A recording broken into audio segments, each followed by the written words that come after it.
Halo, selamat datang di channel Ruang Taktik. Di video kali ini, kita akan bahas salah satu pemain penting dari skuad Pep Guardiola. Pemain dengan otak brilian dan terlihat nggak kenal lelah, Bernardo Silva. Sayap kanan, false 9, gelandang nomor 10, gelandang nomor 8, hingga gelandang nomor 6 adalah deretan posisi dan peran yang pernah dimainkan Bernardo Silva. Dalam salah satu interview, kunci mengapa ia mengerti kebutuhan pemain lain adalah karena pengalamannya bermain di banyak posisi, sehingga ia tahu apa yang rekannya mau. Karena tubuhnya yang kecil, ia sering dicap sebagai pemain bertipikal playmaker. Padahal, ia adalah monster pressing yang digunakan Pep sebagai pemenang bola atau ball winner di duel-duel second ball, yang lalu memberikan support ke pemain bertipe menyerang lainnya. Saat pemain menyerang seperti De Bruyne dan Haaland dimatikan pun, ia bisa menggantikan peran mereka dan mencetak gol seperti di laga versus Real Madrid. Nah, penasaran dengan pemain yang jadi salah satu kepingan puzzle penting taktik Pep Guardiola? Let's go, kita bahas sama-sama. Jika melihat dari torehan gol dan assist, memang benar, Bernardo Silva bukanlah pemain yang istimewa. Musim ini saja, ia baru mencatatkan 7 gol dan 7 assist dari seluruh penampilannya. Terpaut cukup jauh jika dibandingkan dengan catatan gol dan assist dari De Bruyne ataupun Mahrez yang sudah mencapai 2 digit gol ataupun assist.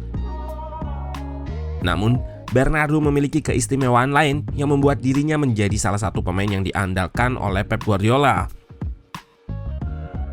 Pemain asal Portugal itu menjadi salah satu pemain dengan penampilan terbanyak musim ini.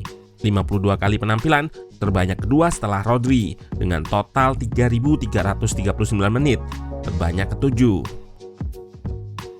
Pep pun mengatakan bahwa Bernardo bukanlah pemain yang akan mencetak banyak gol ataupun assist.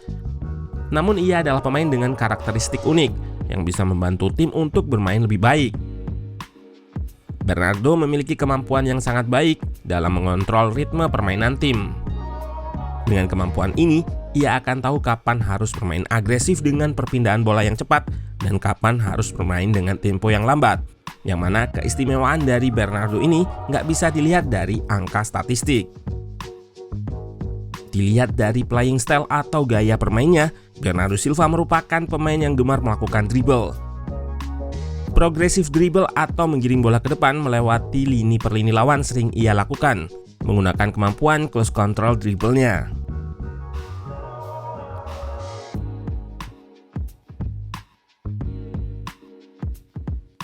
Selain itu, ia juga merupakan pemain bertipe passer atau pemain yang sering melepaskan umpan. Rata-rata per laga ia melakukan 62 umpan dengan akurasi mencapai 85%. Selain kemampuan dalam mengatur ritme seperti yang dikemukakan Pep tadi, keistimewaan lain dari Bernardo Silva adalah kemampuannya untuk bermain di berbagai posisi dan juga kemampuan untuk beradaptasi dalam memainkan beberapa peran berbeda. Musim ini, Bernardo setidaknya sudah bermain di 5 posisi berbeda, 3 posisi di area tengah dan 2 posisi di area kanan.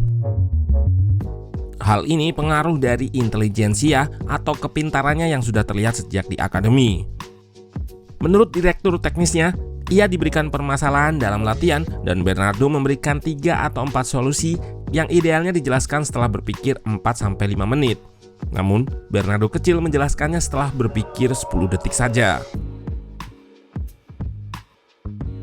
Di area tengah, Bernardo ditempatkan pada beberapa posisi berbeda, gelandang kanan ataupun kiri di formasi 4-3-3, ataupun di posisi gelandang bertahan sebagai double pivot bersama Rodri saat awal-awal Pep mengubah formasinya menjadi 3-2-4-1.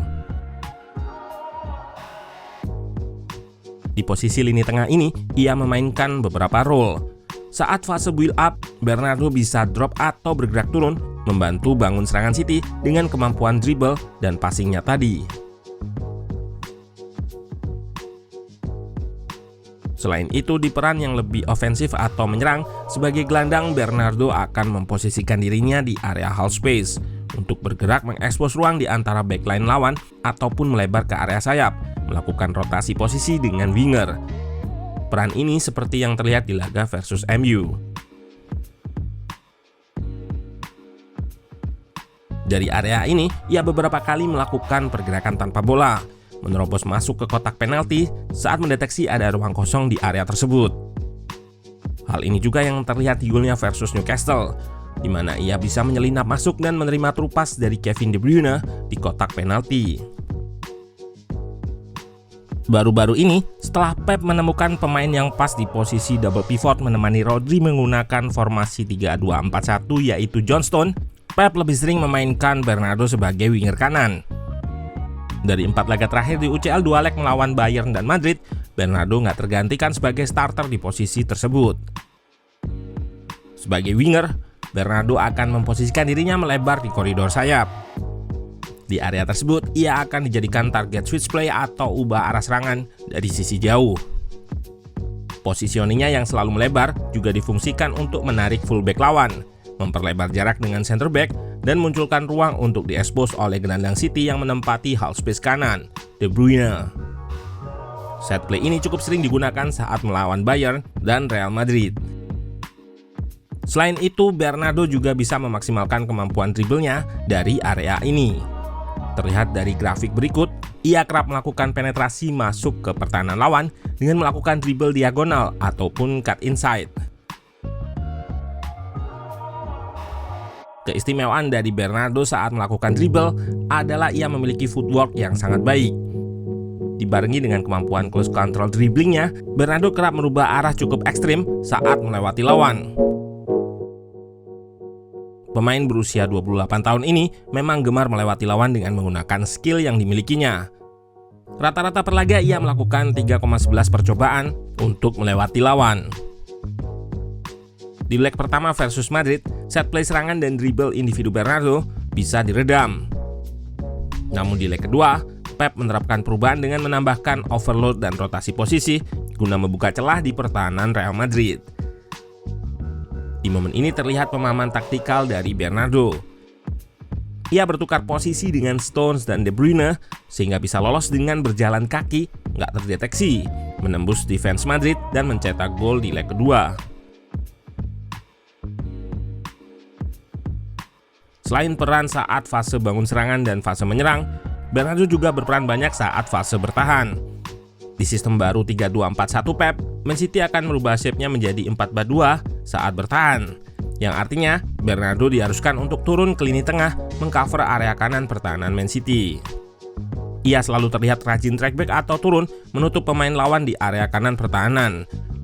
Bahkan seringkali ia terlihat turun hingga sejajar backline City guna memarking winger ataupun fullback lawan yang berada di area kelebaran. Seperti yang disebut di awal, ia berperan sebagai monster pressing, mengejar bola dan melakukan duel yang berguna untuk merebut possession juga, yang mana hal ini ia lakukan demi tim. Yap, Bernardo mungkin nama yang nggak sementereng De Bruyne lantaran nggak banyak cetak gol ataupun assist. Tapi bagi manajer, ia adalah sosok pemain penting yang rela berkorban untuk tim.